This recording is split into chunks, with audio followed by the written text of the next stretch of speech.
Bonjour à tous et bienvenue, moi c'est Lauriane, ici je vous parle tricot, je vous parle laine et aujourd'hui vous avez pu le voir dans le titre, je viens vous parler d'un ouvrage en particulier et il s'agit du châle What Tomorrow Brings de Stéphanie Lotven, qu'on retrouve je crois sous le pseudo Telibinit sur Instagram il me semble. Je viens vous montrer donc ce châle, oh là là, trop joli. C'est un châle triangulaire qui a été pensé pour être tricoté avec ce qu'on appelle un calendrier de l'Avent, les nœuds, c'est-à-dire dans les calendriers de l'Avent, on va dire la version la plus classique, la plus courante, c'est recevoir un mini écheveau de 20 grammes tous les jours du 1er au 24, avec ou non souvent un écheveau plein de 100 grammes. Et donc ce châle-là a été pensé pour être tricoté, voilà, avec 24 ou peut-être 25 mini d'un calendrier de l'Avent, pour faire tout ça. Donc moi j'ai pas mal de mini, puisque j'ai déjà fait 3 calendriers de l'Avent, plus des bouquets que je peux acheter par-ci par-là. Donc j'ai réuni tous mes mini pour créer 3 gammes de couleurs différentes, enfin 3 plus ou moins. J'ai fait comme j'ai pu avec ce que j'avais. Et donc voilà ce que ça donne le châle au final. Alors c'est un châle qui a une construction particulière. On le commence par ici, par ce premier triangle. Alors attendez, si je vous enlève ça, vraiment, hop, oh, c'est pas facile. Vraiment là, la première section, c'est ce petit triangle ici. Et là, elle vous dit, il faut 8 grammes, et ça, c'est considéré comme un mini. Sauf qu'il faut 8 grammes. Donc franchement, c'est 8 grammes, bah, il vous en reste 12 derrière, c'est pas très... Comment dire ça? Bah moi ça m'intéresse pas d'entamer un mini de 20 grammes pour juste, pour même pas utiliser la moitié, ça, voilà. Ça fait beaucoup de reste pour pas grand chose, donc c'est pas... J'ai pas fait comme elle préconisait. Moi j'ai utilisé mon mini sur plusieurs sections. Donc j'ai d'abord fait le premier triangle, qui a un icône de chaque côté. Ensuite on a une deuxième section de côtes, on dirait des côtes, il me semble. Oui, c'était un jeu de maillon droit, maillon vert, avec toujours un icône de chaque côté. Là, on refait du point mousse. Ici, on a une section avec plein de jetés. Et là, on a du point mousse. Et donc, en fait, moi, sur cette partie-là, j'ai utilisé un mini écheveau complet. En fait, j'ai fait quelques rangs ici pour faire un dégradé à ce niveau-là pour l'utiliser au maximum. Ensuite, on a du point mousse, hein, donc vous voyez, en fait, on alterne une section à motif avec une section de point mousse. Ici, on a ce joli point qui forme une sorte de damier. C'est vraiment très joli. Et là, j'ai failli manquer de laine pour finir cette section-là. Parce que la quantité qui m'avait... Parce que j'ai utilisé le même mini-chevaux entre ici et là. En fait, j'ai fait quelques rangs là en alternant cette couleur-là avec la couleur suivante, et j'ai enchaîné avec ça, et là, j'avoue que c'était un peu juste. À refaire, je ferai pas. Là, il fallait vraiment un mini pour cette section-là, et un mini différent pour ici. Là, j'ai joué à Yarn Chicken, j'ai failli perdre. Donc jouer à Yarn Chicken, ça veut dire quand on va on tricote jusque les derniers grammes de sa laine, parfois on perd, parfois on gagne, j'ai gagné de justesse.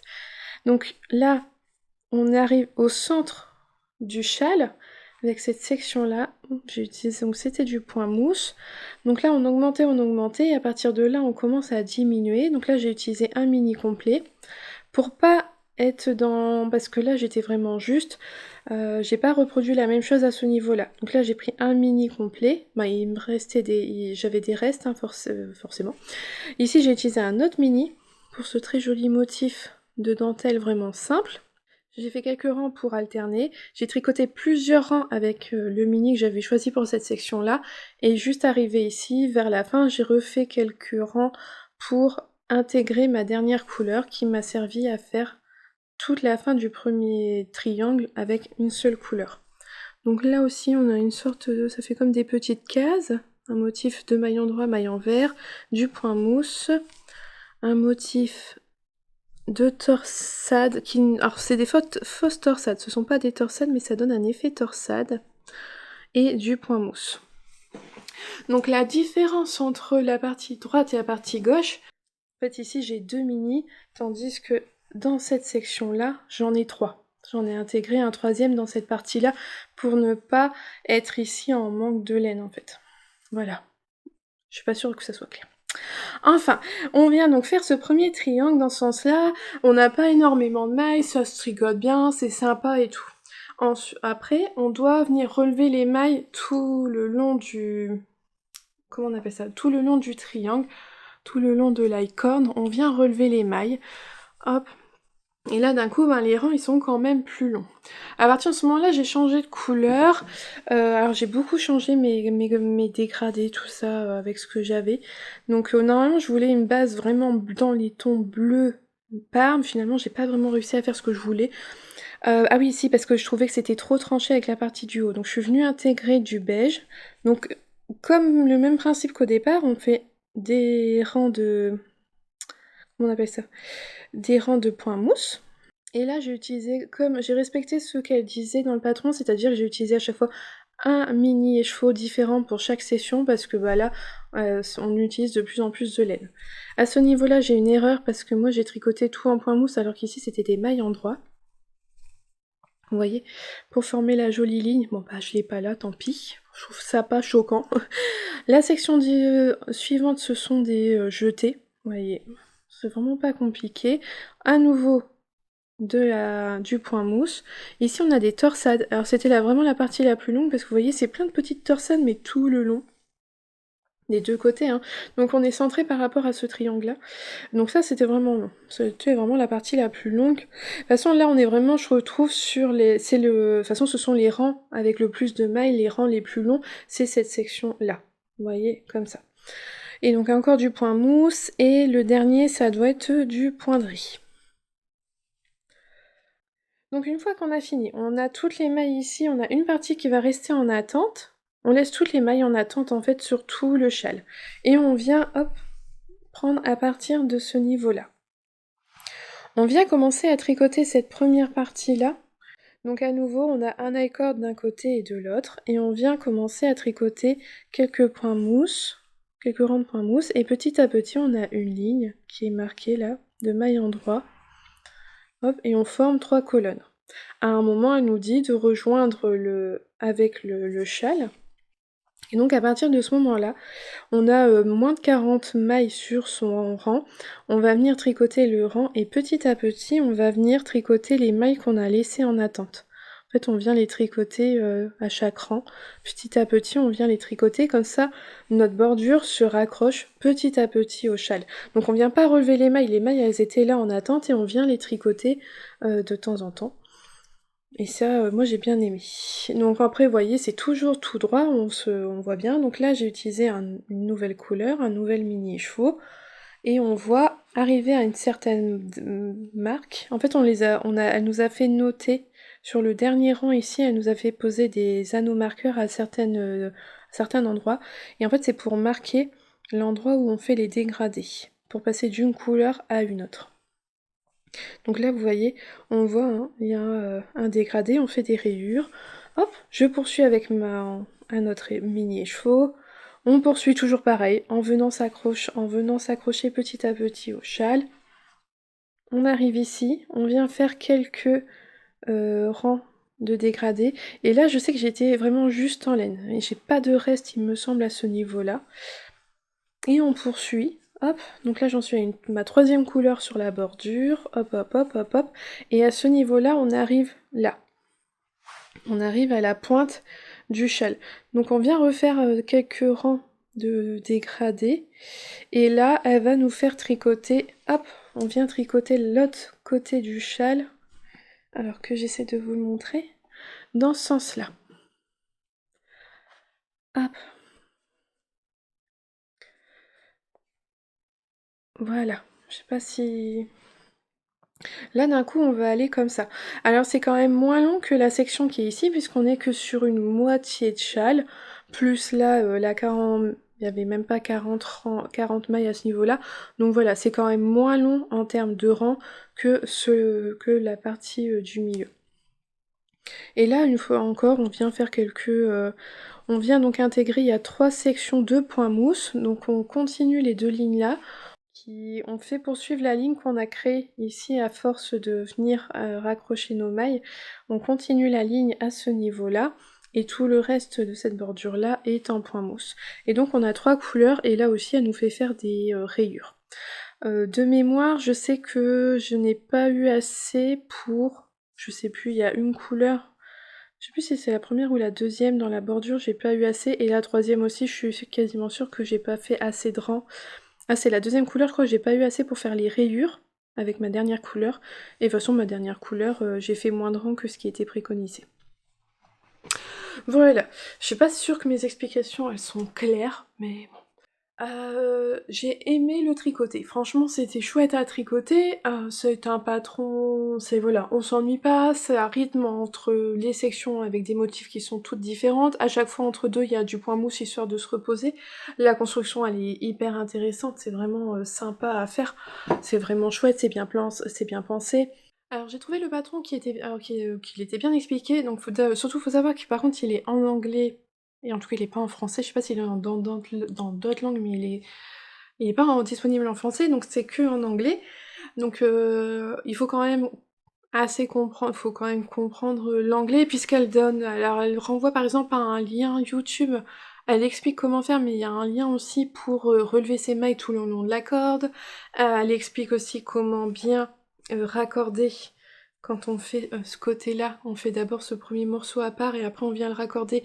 Elle l'explique aussi, donc ça c'est quand même du paragraphe, c'est du texte en anglais qu'il faut comprendre pour obtenir toutes les aides dans le patron.